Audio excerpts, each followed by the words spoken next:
দিনের আলোয় জনসমক্ষে যমুনা নদীর বুক চিরে প্রকাশ্যে বালি লুট। ঘটনার কেন্দ্রবিন্দু জলপাইগুড়ির গড়ালবাড়ি গ্রাম পঞ্চায়েতের গাছিয়াপাড়া এলাকায়। জানা গিয়েছে, প্রশাসনের নাকের ডগা দিয়ে দীর্ঘদিন ধরে অবৈধ কারবার চলছে, অথচ নীরব দর্শকের ভূমিকা পালন করছে প্রশাসন।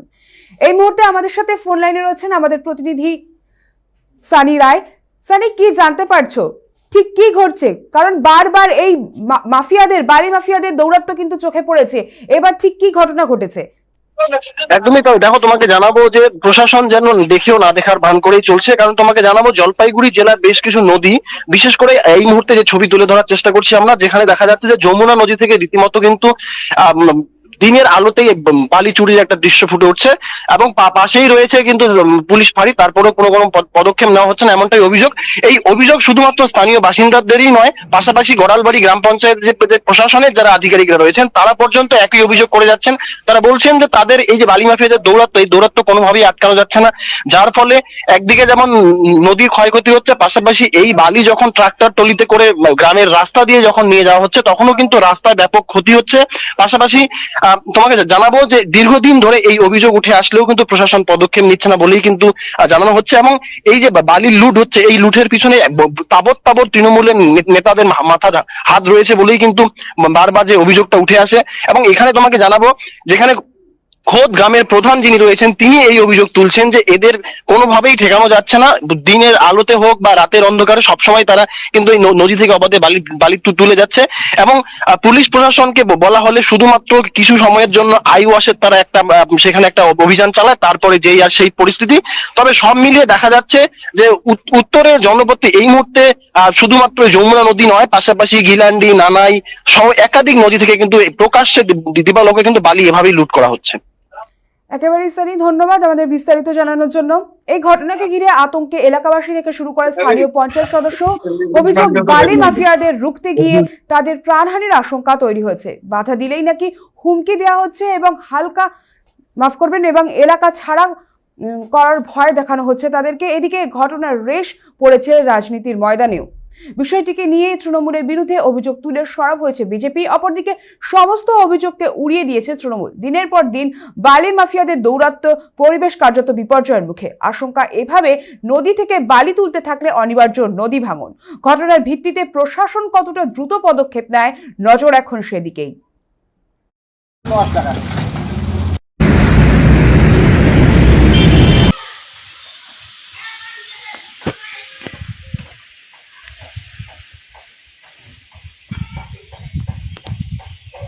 ওই মাঝে মাঝে হঠাৎ আসে নিয়ে যায়, তাছাড়া আমরা তো ওগুলা সম্বন্ধে কিছুই জানি না। আচ্ছা আচ্ছা। ও ওদের লাগে 2-1 গাড়ি করে প্রায়, ওই হঠাৎ আসে নিয়ে যায়, তাছাড়া এমন ওইখানে আর নেওয়ার কোনো ব্যাপার নাই। পুলিশ প্রশাসন আসে না এখানে? আসে, ওই মাঝে মাঝে আসে, মাঝে মাঝে আসে না। আচ্ছা, এই যে গোড়ালবাড়িতে এই যে আপনার বুথে বেশি করে দেখা যাচ্ছে বালি পাচার হচ্ছে, নদী থেকে দিনের উপরে বালি চুরি হচ্ছে, এটা নিয়ে কি বলবেন? এটা আমরা তো বাধা দেওয়া সত্ত্বেও এটা তো আমরা শুনতেছি শুধু যে এখানে বলে বালি উঠাচ্ছে এই এলাকায়, কিন্তু আমরা তো ওদেরকে বাধা দেওয়া হচ্ছে আগে থেকেই। কিন্তু এখন তো বাধা দেওয়ার সত্ত্বেও এটা তো ওরা তো মানে না বাধা। কিন্তু পুলিশ প্রশাসনকে বলা হয়েছে যে পুলিশ প্রশাসন আসে আবার এই পুলিশ প্রশাসন সে হিসেব না করে, কোনো অভিযোগ না করে ঘুরে যায়। সেটা আমরা এখন কি করব? আমরা পঞ্চায়েতে আমরা কি করবো? পুলিশ প্রশাসন যদি ঘুরে যায় তাহলে কোনো পদক্ষেপ নিতে পারে না। বলা হচ্ছে কিন্তু শুনে না তো সেই এলাকার বিষয়ে জনগণ পাবলিক শুনে না।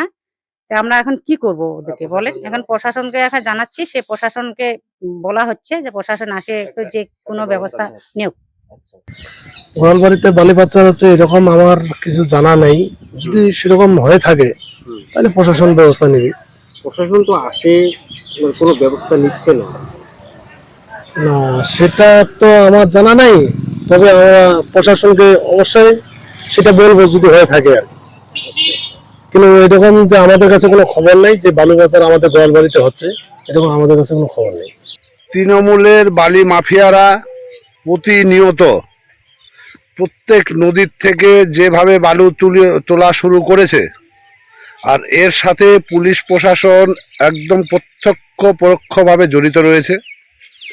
এই পুলিশের মদতেই তৃণমূলের নেতারা বালি তোলে এবং পুলিশ সেখান থেকে মাল তুলে সিস্টেমে নেতাদের হাত দিয়ে হোক বা পুলিশের যে চ্যানেল আছে সেই চ্যানেলের থ্রু থেকে তারা জায়গা মতো পিসিমণির কাছে তাদের কাটমানি পৌঁছে দেয়। পার্সেন্টেজ তো পিসিমণি রাখতেই বলেছেন। সাংবাদিক বন্ধুরা যদি তার খবর করতে চায় তাকেও থানায় বসিয়ে নিয়ে হুমকি দেওয়া হয়। তো এই তৃণমূলের নেতারা শুরু করেছে, সামনে নির্বাচন আসছে, যত তাড়াতাড়ি যত বেশি বালি চুরি করে বালি মাফিয়ারা বিক্রি করতে পারবে এবং দিদিমণির কাছে পৌঁছে দিতে পারবে তার ততই সুনাম।